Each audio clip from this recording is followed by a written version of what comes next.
Hey there, my name is Sabrina Evertt, and I'm writing a memoir called A Map of My Stars, breaking down, rebuilding, and returning to myself. At its heart, this memoir is about trying to understand the patterns that shape our lives and what happens when we begin to look back at ourselves with enough clarity to see those patterns clearly. For years, astrology existed only in the background of my life. I was interested in it, but I didn't really understand how deeply it could mirror the emotional and psychological chapters we go through in our lives. In my late 20s, I went through what astrologers call a Saturn return, a period of time that happens roughly between the ages of 27 and 30 when Saturn returns to the same place it occupies in your birth chart. It's often referred to as the cosmic coming of age, and it's similar to what a lot of people refer to when they talk about having a quarter life crisis. This is a time associated with identity shifts, endings, and new beginnings, these types of major life transitions. At the time, though, I didn't know it was an astrological event. I just experienced it as heartbreak and grief, anxiety, depression, and a very painful unraveling of a version of myself that I spent many years trying to hold together. I lived through it without fully understanding what was happening in the skies above me at the time.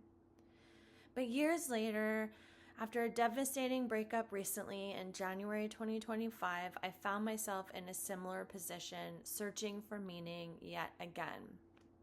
And almost instinctively, I went back to astrology, not necessarily to tell me what was going to happen next, but I guess for perspective, for the lesson underneath it all. I started to reread old journals that brought back old memories and an old version of myself. And what surprised me in doing this was realizing that I wasn't going through a Saturn return, but many of the lessons were the same. The same patterns showed up, the same fears, and the same questions around my relationships and identity, self-worth, and rebuilding your life after a huge loss.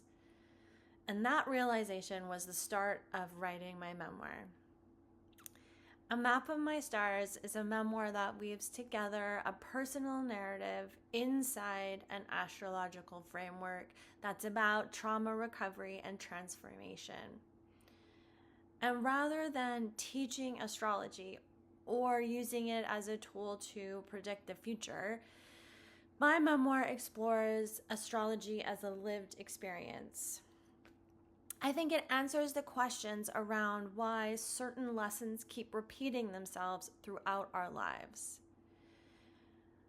I'm a registered therapeutic counselor and expressive arts therapist, and much of my professional work has centered around helping people navigate similar traumas to myself, navigating grief and identity transformations again and again, and I've watched these people search for meaning during these hard and challenging times in their lives when they are having to rebuild themselves from the ground up.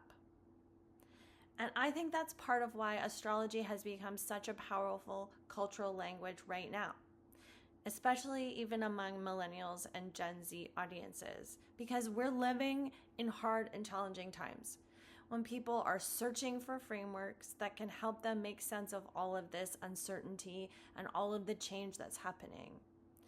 This memoir lives at the intersection of those conversations. And more than anything else, I want this memoir to help readers feel less alone in these kinds of chapters in our lives where everything seems to be falling apart and we're forced to ask ourselves who we are underneath of all of that. Because ultimately, A Map of My Stars is not about astrology. It's about the process of learning how to return to yourself. So thank you so much for taking the time to hear more about my memoir.